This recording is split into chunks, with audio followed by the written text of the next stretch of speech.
Vatimpana etni pasteur Barbier Christina.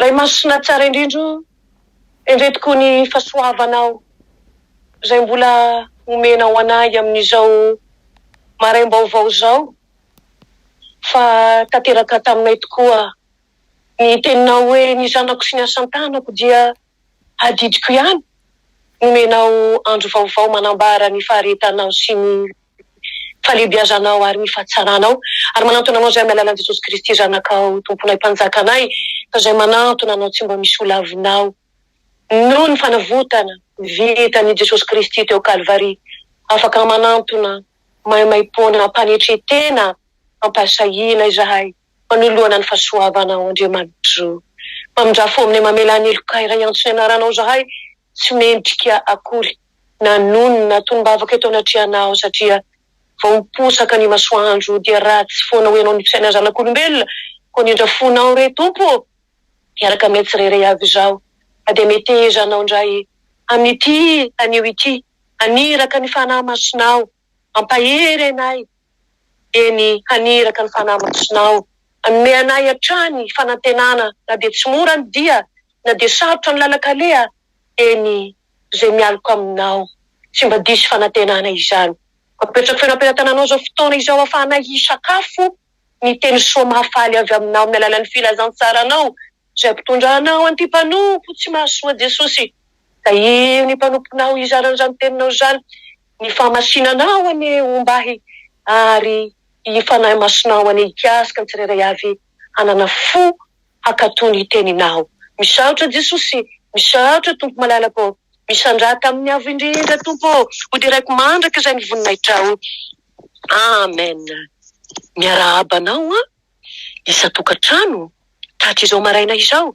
ary ampitomboina amitsika isanandro ny fahasoavanao mba ampiadanana avy amin'Andriamanitra ray amin'ny alalan'i Jesosy Kristy tompontsika ary koa ny fampiraisana miaraka amin'ny fanahy masina ny lohateny fampahirezana amin'izao maraina izao dia hoe manakana ny fahasoavan'Andriamanitra ny tsy finoany manakana ny fahasoavan'Andriamanitra ny tsy finoany ho jerevantsika ny filazantsaran'i Jesosy Kristy nisoratany marika toko 7:7 ka hatramin'ny 7:20 vakina amin'ny anaran'i Jesosy tompo manao hoe ary ny anankiray tamin'ny vahoaka namaly nanao hoe mpampianatro netiko hoe ty aminao ny zanakolahy izay azo mpanaimona ary na aiza no ahazony azy dia ampihinjitsindririny izy ary mandoavory dia mikitronify sady valaka dia valaka ary niteny tamin'ny mpianatrao aho mba hamoaka izany fa tsy hainy ary Jesosy namaly azy hoe ritarana ka tsy mino mandra-pahoviana no itoerako aminareo mandra-pahoviana no andeferako aminareo eto amiko izy dia nentina teo aminy izy ary no nahita any Jesosy izy dia nampifanitsitona ny tenany niaraka tamin'izay ny fanahy dia lafo tamin'ny tany izy sady nitsikantsikantsina sy nandoa vory ary Jesosy nanontany andrainy hoe ohatrinona izay no natongavany izao taminy ary hoy izy hatry ny fony izy mbola zaza ary nazerany matetika ao anaty afo sy ao anaty rano izy hamonoany azy fa raha mba misy hainao dia mamindra fo aminay ka vonjeo izahay fa hoy Jesosy taminy hainao hoe ny zavatra rehetra dia hainy mino ary niaraka tamin'izany dia niantso ny rain-jazalahy ka nanao hoe mino aho vonjeo aho ho afaka amin'ny tsy finoko ary no ny hitany Jesosy fa niazakazaka nanantona azy ny vahoaka dia niteny mafy ny fanahy maloto izy ka nanao taminy hoe ry fanahy mona sy marenina izaho mandidy anao mivoaha aminy ka aza miditra ao anatiny tsony ary rehefa nanananany izy sady nampifanitsitona mafy ilay zazalahy dia nivoaka taminy ary rehefa toy ny maty ka dia nataony maro hoe maty fa Jesosy nandray ny tanany ka nanarina azy dia nitsangana izy, ary rehefa tonga tao an-trano Jesosy dia nanontany azy mangingina ny mpianany hoe izahay tsy nahavoaka azy, fa hoy izy taminy, iny karazan'iny tsy mba azo voaka na amin'inona afa-tsy amin'ny fivavahana ihany. Amen. Ray masinao manamasinana amin'ny fahamarinana, ny teninao ny fahamarinana. Amen. Izao ndray ry havana hevi-dehibe roa vaventy entina ampahirizana antsika indray amin'ny alalan'izao tantara izay vao henontsika izao. Ny voalohany ry havana dia ny tsy finoan'ny mpianatra dia misaka anazy tsy hahefa izao asa mahasoa izao. Ny faharoa, ny tsy finoan-dra lehilahy dia mila honanimba ny fahasitranany zanany. Mila honanimba ny fanasitranana ny zanany. Raisika tsirairay avy indray zany ry havana ary iriko mba hitoetra ao anatin'ny fo sy fanahintsika izany rehetrarehetra izany miatrika ny ady mangotraka amin'izao andro izao. Zavatra tsy takona fenina ny tsy fahaizan'ny mpianatra teto na nasitrana ny zanaky nyty ralehilahy ity. Ary dia ny zavatra mahagaga nefa dia efa nomeny Jesosy fahefana nefa ireto mpianatra ireto, fahefana hamoaka fanahy ratsy ireto mpianatra ireto tamin'izany hoe nanirahany azy itony filazantsara izany amin'ny toerana rehetra izay manodidina azy ireo. Hitatsika izany fahefana nomeny Jesosy zany any amin'ny Matthieu 7:1-9 izany. Ka dia teo ampandehanana ry havana dia no afatrafariny Jesosy izy ireo, sitrano ozy ny marary, atsangamino ny maty, diovy ny boka, avoainy demoni, efa nahazo maimai-pona ianareo i Jesosy koa manomeza maimai-pona. Dia ny vokatry n'izany tokoa nge dia ilay tatitra mahafaly izay voalaza amin'ny filazantsara ny Marka 4:5-7 manao hoe ary demonia maro no navoakany ary nosorany biloilo ny marary maro ka nositrany. Tanteraka zany tamin'ny ireo mpianatra. Ary dia tamin'izao fotoana izao indray ary dia nahagaga dia tonga zany ny fotoana amoahany reto mpianatra demonia tamin'ity zazalahy ity, kanefa dia nahatalanjona tsy nahavoaka izany izy. Zavatra mahagaga ny mpianatra ihany zany, satria efa nanaiky azy ireo mantsy teny aloha, tany aloha ny demonia, ka noho ny tonga tany an-trano izy ireo dia nanaiky nanantona an Jesosy nangingina ka nanao hoe nahoana indray zany zahay tamin'ity anio ity mpampianatra, nahoana izahay no tsy nahavoaka azy. Ary hentsika teo no navalin'i Jesosy azy hoe noho ny fahakelezan'ny finoanareo izy.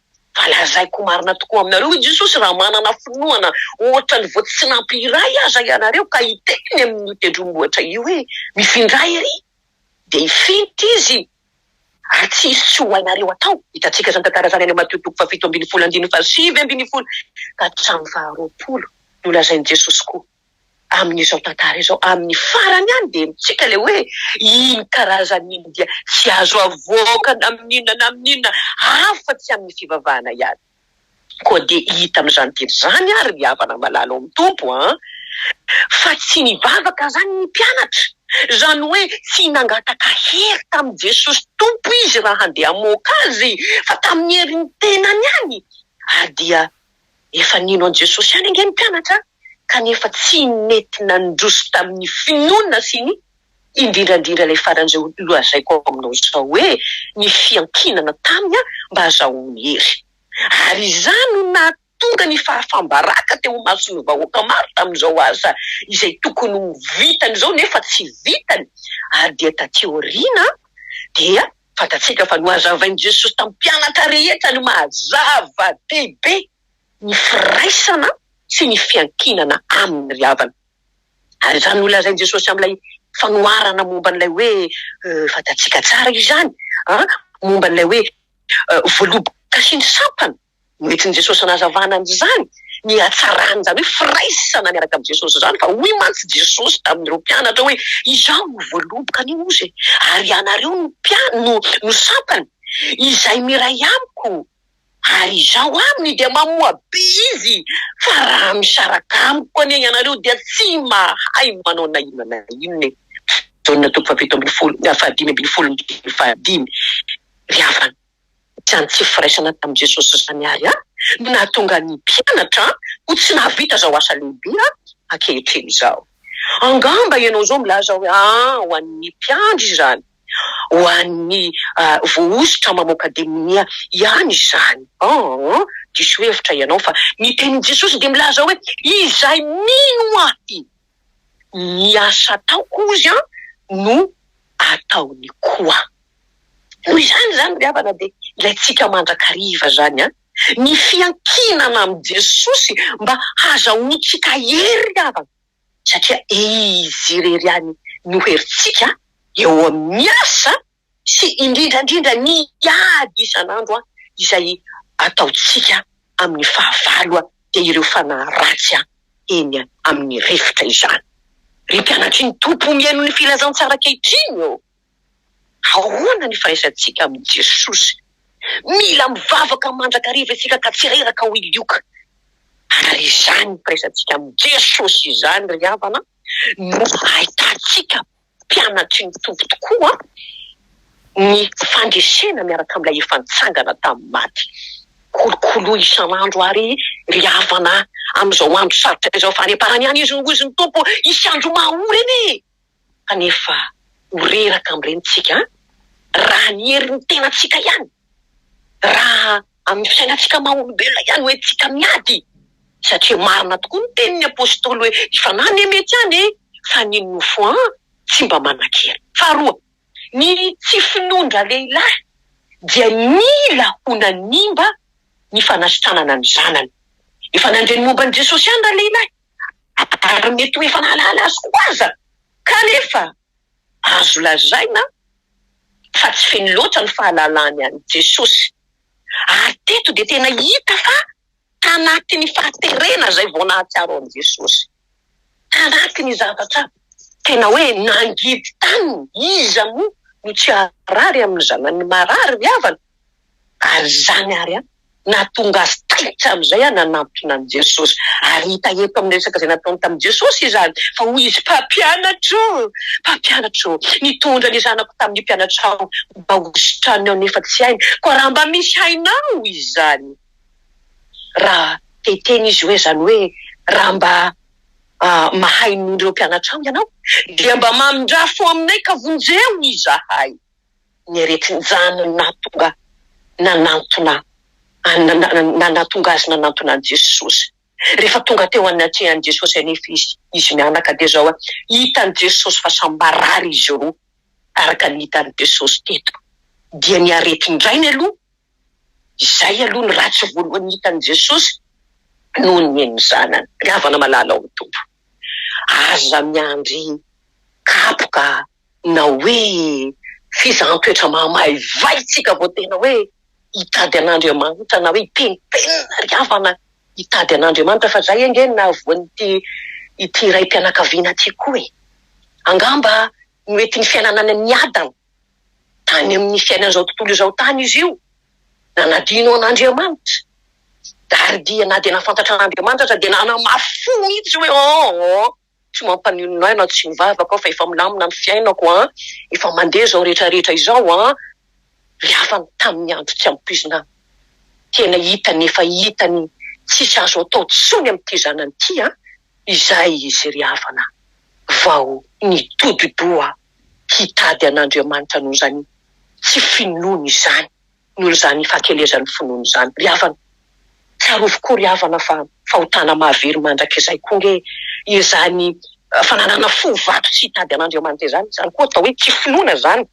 Ary zany nahatonga an' Jesosy nilaza hoe fa izay mino azy dia tsy ho eloina fa izay tsy mino kosa dia efa voaheloka raha teo satria tsy nino ny anarany zanan'ilay tokan'Andriamanitra izy. Zany hoe te ilaza koa hoe satria tsy miraharaha ny anarany zanan'ilay tokan'Andriamanitra izy satria mbola ny vola fiarena no Andriamaniny, ny fiainan'izao tontolo izao ny Andriamaniny, zany rehetrarehetra izany ry havana. Ny tsy finoana no efa nanidim-baravarana tao am-pony lehilahy, ka dia izao anefana ilain'i Jesosy esorina aingana izany raha mety izy. Jesosy irery any anefa tompo tsy fidy amin'ny izany rehetra izany, ary na mbola hitoetra amin'ny tsy finoana ihany izy, ka hitondra ny vokatra izany na hino kosa izy ka ho vonjena. Izy tsy izy irery ihany fa izy sy ny ankohonany. Jesosy anefa tsy nanery, tsy manery anisan'iza iny fa mandraka ankehitriny aza hino azy sy anara-dia azy, na dia azy aza ny fahefana rehetra ety an-tany ka hatrany an-danitra. Tsara ihany anefa fa nahazo ny joro teo akaikin'i Jesosy izay tompon'ny finoana sy mpanatanteraka azy ity lehilahy. Koa ny resaka rehetra izay nataony tamin'i Jesosy dia niteraka ary ny finoana tao am-pony. Ny tsy finoana no efa nitaiza ny fiainana nandritra ny taona maro, ka tsy nahazahoana nantonan'i Jesosy izay ila izay. Tsy foana nefa ny ry havana, tsy foana ny fiainany tamin'i Jesosy, fa zao nahazahoany ny aina teo amin'ny fiainam-baovao, dia ny fiainana teo amin'ny finoana ny zanak'Andriamanitra izany. Amin'izao dia nanomboka ary naniry tao aminy ny finoana, ka dia hoy izy hoe mino aho tompoko, izany hoe matoky anao aho Jesosy io, ary fantatro fa maefa ny zavatra rehetra ianao. Nalahelo mafy noho ny tsy finoany mantsy ity lehilahy. Koa ny fangatahany tamin'i Jesosy dia izao, vonjeo ary ahozy ho afaka amin'ny tsy finoako. Noho ny fangatahany ry havana dia sitrana tokoa ane izy fa mangataha mantsy hoy ny tompo dia omena ianareo ka afaka ny fisalasalana rehetra ary voaroka tanteraka tokoa ny tsy finoana ilay efitra lehibe izay nampisaraka azy tamin'i Jesosy. Ry havana malala ao amin'ny tompo, mbola ety an-tany tokoa isika izao, ary tsy mba lany tokoa ny fahoriana izay lalovantsika amin'ity tany ity. Noho izany dia tsy misy olona izay tsy hidonam-pahoriana zany vokatry ny aretina. Samy mety harary ny tenantsika izao sy ny fianakaviantsika ary ny mpiaramonina amintsika. Ireo aretina maro tamin'ny andron'i Jesosy fahiny ireo dia mbola misy tokoa ne zany ankehitriny, ary ao dia ao tokoa ny mareniny sy ny jamba. Afa-tsy izany ihany dia ao indray ny simba fo sy ny simba saina, kanefa ry havana tsy ny tenantsika ihany no marary, fa tsy tambo-saina koa ny areti-panahy izay mamely fatratra antsika ankehitriny ry havana. Tsy inona izany, ny langa, ny fitaka, ny firehirehana, ny fiavonavonana, ny fahamafisam-po tsy anaraka an'Andriamanitra ry havana, tsy hivavaka, ny fanirehon-dratsy, ny fitiavana an'izao tontolo izao fatratra ry havana, ny fitiavana ny mamona, ny lolo-po, ny fankahalana, ny ratsy maro izay tsy voatanisa eto dia toy ny rivotra ianantsika eto amin'ity tany ity izany. Indraindray anefa matetika aza dia misy aretina sasany mihitsy izay sarotra sitranina mihitsy amin'ny fiainantsika, ka mahalany ny aika mihitsy ny dokotera izany, ny mpitsabo izany, ary dia mety ho ao anatin'izany ireo aretina maro izay voalaza etsy ambony ireo. Fa zao eo anatrehan'i Jesosy anefa dia tsy misy aretina izay tsy azo sitranina ry havana, ary manome toky amin'izany izy araka an'izao tantara efa entsika izao. Ary hoy Jesosy hoe eto ety amiko izy. Ho anao koa izany teny izany ry havana malala amin'ny tompo, ary azo ampiarina amin'ny fiainan'ireo olona maro izay manodidina antsika koa izany.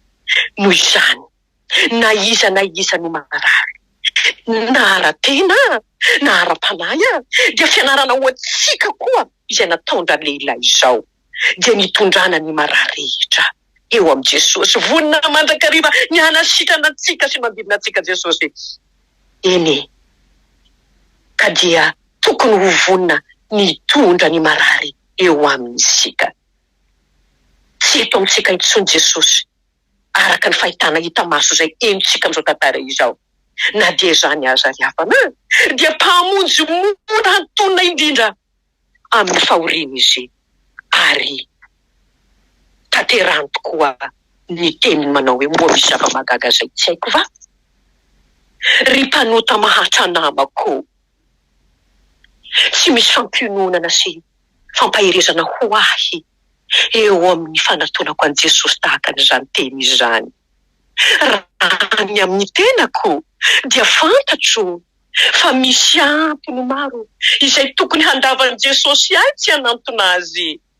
Kanefa manome toky ahy anefa izy fa tsy handa ahy raha manantona azy aho. Teny azo antoka izany fa na iza hoe Jesosy dia tsy ho lafiko ange. Hitantsika eto koa fa tsy maty antoka akory ity rahalehilahy izay mitondra ny zanany mahantra teo aminy, fa nasehon'i Jesosy eny ny heriny izay mahavonjy handresy ny fanahy ratsy, ka noteneniny mafy izy hoe ry fanahy monina sy marenina, izao mandidy anao nivoa aminy ka aza miditra amin'ny tsony. Teny manan-kery izany ry havako, ka tsy azo ny devoly ho toerina izany. Tsy ny devoly ihany anefa fa ny aretina rehetra koa na inona dia anana ny Jesosy mahery fa efana izany ka azo ny tenenina koa mba hiala amintsika. Sambatra isika izay manana ny Jesosy mpamonjy antsika ry havana ka azontsika tonina andro aman'alina izy. Andao manatona ary fa izay manantona azy tsy mba misy ho lafo. Hoy ny lohateny hoe manakana ny fahasoavana amin'Andriamanitra ny tsy finoana. Jesosy ilay nandresy ny fahafatesana mitondra ny rano fanekena vaovao ho aisoanao, mbola vonina hiteny amiko sy aminao hoe eto aty amiko izy. Azy rery ny voninahitra ho antsika ny fanasitranana, ho antsika ny fandresena fa tiantsika ny tompo. Aleluia, amen. Efa afaka antsika misaotra anao dia misaotra anao indrindra zahay tompo mpamonjy anay eo. Indre ny famindramponao, indre ny fitiavanao. Jerevo zahay mpanota Jesosy marary izay mpanota tompo malalo eny fanadiny arety miara-panahy ihany ange mila osotranao zany Jesosy mba hanananay fahamasinana tompo, andehananay fahamarinana tompo miaraka aminao isanandro. Fa raha ny zanaka tokoa mantsino afaka dia ho afaka tokoa ianareo. Hoy ny teninao Jesosy, tahino marary rehetra tompo tahino manan'olana maro samihafa rehetra Jesosy tahino izay rehetra mpahoriana fanahy maloto vangeo ny tokantranonay, vangeo ny fiainanay, vangeo ny fiangonanay, vangeo Jesosy malala ny fiangonana maneran-tany eran'izao tontolo izao. Jesosy malalo petraka feno ampelantananao Jesosy ny fiainanay manontolo mba hahitanay isanandro ny famirapiratany voninahitr'Andriamanitra ilay mpanasitrana noho ny fahasoavany vitany teo Kalvaria. Misaotra anao zay Jesosy malalako makasitraka tompo amin'ny fanasitranana ataonao amin'ny fiainana isanandro eny, fa na dia ny teninao ihany inge efa mahasitrana anay satria ianao ilay teny tonga nofo, tonga ny ara-nonina aminay. Raiso ny fitahiana ny tsodramasina ho tononina amin'ny anaran'i Kristy Jesosy mpanasitrana tompony fahefana manao hoe fa ny fitiavan'Andriamanitra ray nolazainy amiko sy aminao tokoa hoe fitiavana mandrakizay inge no nitiavako anao hoe izany nampahareta ny famindram-poko aminao ny fahasoavan'i Jesosy Kristy izay nolazainy amintsika hoe ampo anao ny fahasoavako fa ny heriko dia tanterahana ny amin'ny fahalemeny ary ny fiadanan'i Jesosy mihoatra noho ny fahalalana rehetra ameno ny fosy ny fanahintsika isanandro ananatsika fifaliana fiadanam-po miaraka amin'ilay mpandresy sy mampandresy antsika dia ilay nandresy ny fahafatesana izany. Azy irery ny voninahitra antsika ny fandresena, antsika ny fanafahana, antsika ny fanasitranana. Haleluia, amen.